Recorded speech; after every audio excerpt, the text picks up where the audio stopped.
Hey chaps, I wanted to show you one of my favorite riffs today. It's great for practicing string skipping. It's a great exercise in creativity as well. I'll tell you more about that later. It's kind of a weird one though, so get ready for it.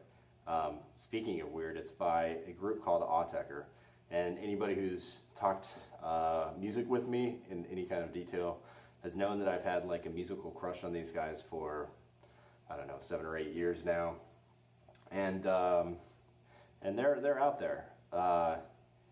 If you're a normal human being, you probably won't like Autechre, or if you've ever said, I need to have lyrics in my songs, you probably won't like Autechre. But if you have sought out a song because of interesting electronic sound design, or if you know what that term means, or if you just like music that is ultimately just really, really creative. I'm not sure I would even consider it music. It's more like sound art. So yeah, I'm doing a terrible job describing Autechre, but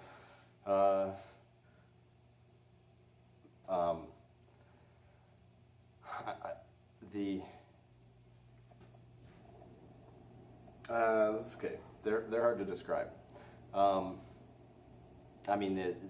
If you ever want to hear something that sounds like it's from another planet, you should check out Autechre. I mean, the size of the imagination balls on these guys is just huge. I'll leave it in the video. So let me play the riff for you and we'll start talking about it.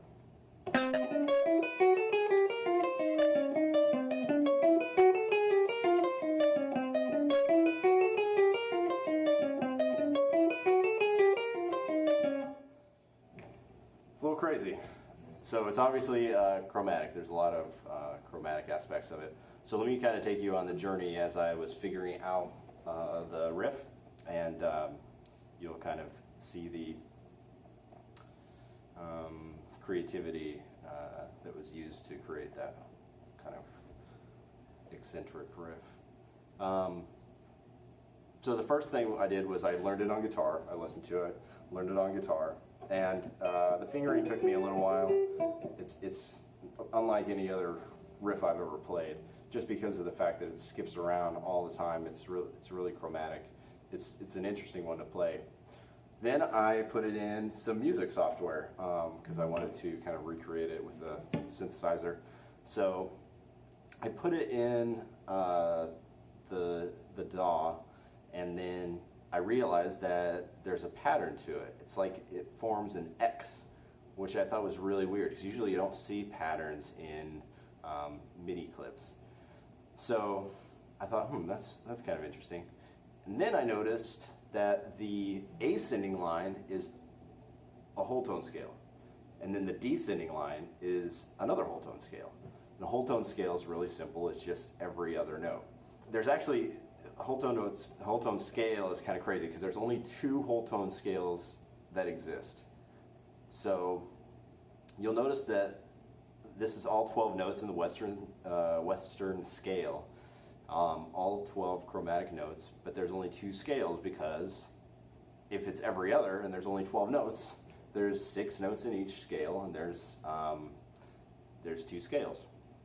So, and the pattern on guitar is really crazy too.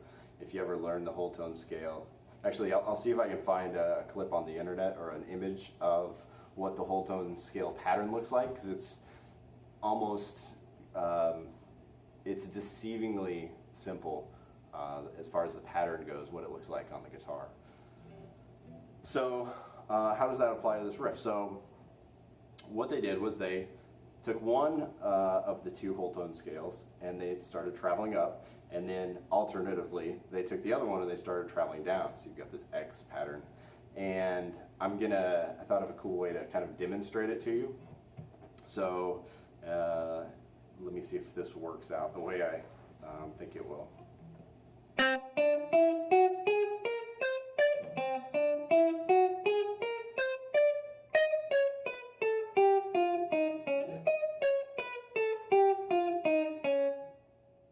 Now let's combine them. Let me see if this works out the way I think it will.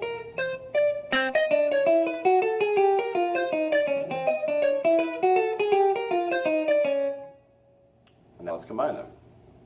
Okay, so that's the second time through and we've already combined them. If that worked, then awesome. So you get an idea of kind of the creativity that went into creating that riff and a little bit of the theory behind it. The other interesting thing that I wanted to talk about in this is a one-off time signature occurrence, time signature alteration occurrence. Most of it is in 4/4. But the first time through the riff, which is really unusual because that's when you want to kind of, normally in music, that's when you have the riff as it's going to be throughout the entire song. They change the first one and they only change it once. So really creative stuff. And what they do is they play the whole riff through, but they add the 14th note of the riff and the 15th note of the riff. So instead of it just going like this, like it should,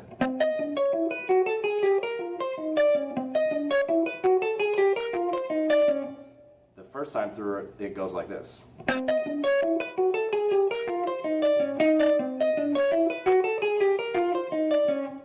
So they have that one little bar of, I don't know, what would that be, 1/8 in there, or I guess it depends on the tempo. But so the first bar is a weird time signature, and the rest of it's in 4. So what else did I want to talk about on this riff? Let's talk about playing it on the guitar. So I've included the tablature and the notation below, so you can play it as I'm playing it. There's some barring, obviously a lot of string skipping. One of the other things that they do in the song is they have a couple different timbres on the synth, a couple different sounds that they go through. So if you want to employ those as well, you could do like muting one time through.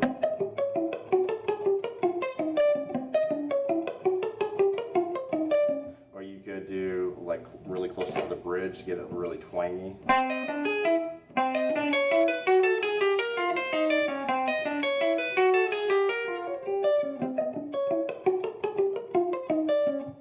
If you want to get really intense with your string skipping practice and picking, you can play each note twice. I can't do this up to speed, and if there's a cut before I play it, then I didn't play it right the first time.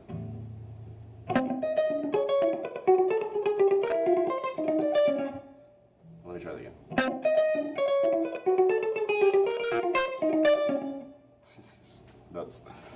So, yeah, there it is.